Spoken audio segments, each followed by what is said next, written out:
सृष्टि हाँ। मैं कभी मोल भूलबे ना तो मैं बर्बाद हो जाऊँ। ऐसा का कहा था, मैं तो छोड़ के कभी नहीं जा।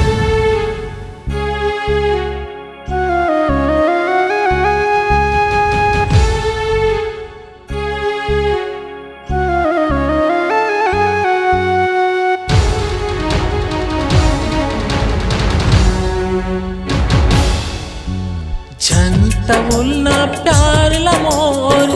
किलो कटामा झंतउलना प्यार लमोर किलो कटामा काबर सपना दिखाए जिए की आस लगे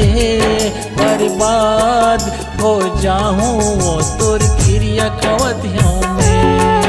बर्बाद हो जाऊं वो तुर क्रिया खवतियों में चेहरा नमोर दिखने दे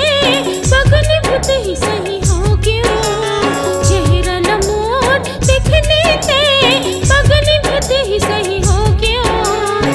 भाग की मैं जाऊं नहीं तोर संग भी हाँ मैं करहूं बर्बाद नहीं होवन देव मोरी जिंदगी के साथी थे बर्बाद नहीं होवन देव मोरी जिंदगी के साथी थे।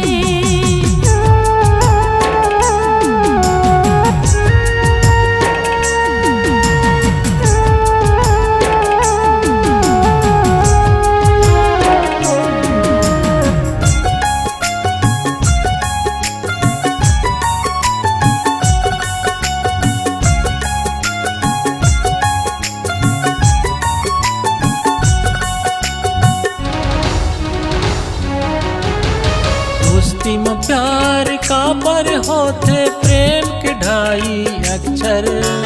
प्यार जीना भी सिखाते प्यार में मरना भी होते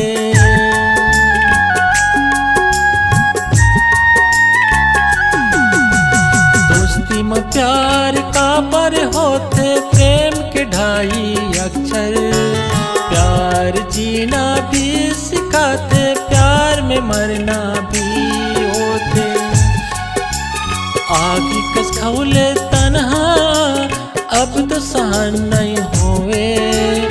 आगे कस खौले तन्हा अब तो सहन नहीं होवे बर्बाद हो जाऊं तोर क्रिया खवतियों में बर्बाद हो जाऊं तोर क्रिया खवतियों में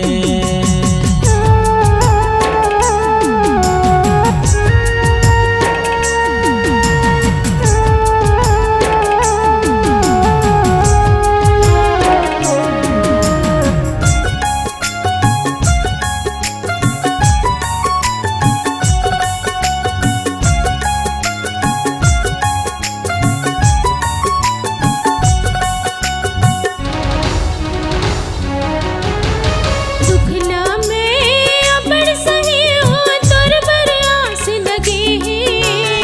रोटी साग भावे नहीं तोर चिंता मुल रही है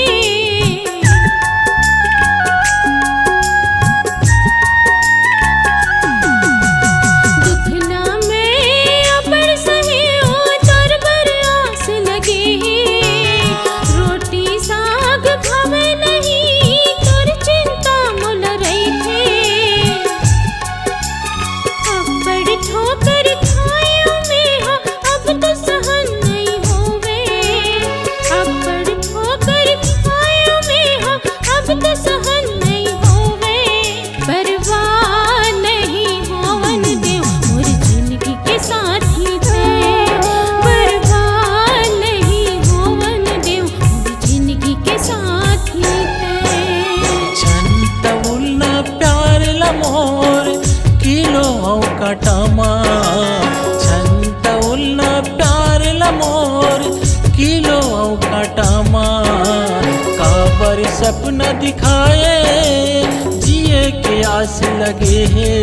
बर्बाद हो जाऊं वो तोर क्रिया खवतियों में बर्बाद हो जाऊं वो तोर क्रिया खवतियों